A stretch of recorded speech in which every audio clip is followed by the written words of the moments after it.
So, hi, kasi yung Princess Aguilera. Pero yung kapatid ko ng nerd school, popular. Tapos pinakagusto namin to dahil gumaganda yung babae, diba? Tapos, busy siya ngayon sa ibang laro pagkatapos niya yan. She's playing. Pagkatapos niya yung lalaro yan, iba naman yung nilalaro niya.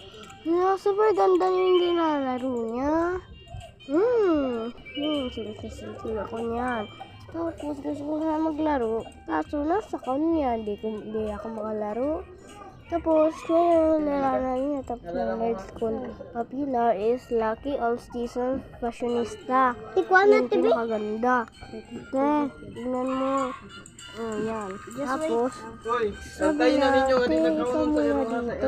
Yes! Ginawa ko. Nasasaktan siya, guys. Sinabihan niya ako dito muna. Tapos binigyan niya. I think I'm proud of him. Ato siya kailangan pag-upang. Tapos bigay ko sa mukha niya, she's so pretty, para the prettiest is the laptop, not him. So pangit. Oh, nagagalit ako niyan. Ayan. Talong.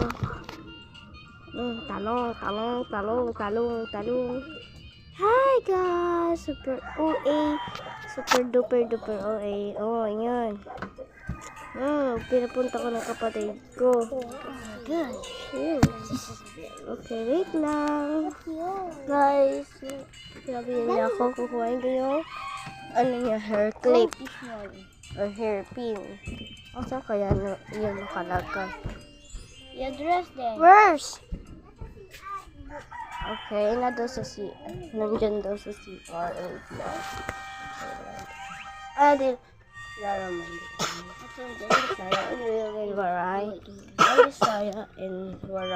I am Bisaya and Waray in speaking. But I know how to Tagalog and English. So, I'm using this for my country.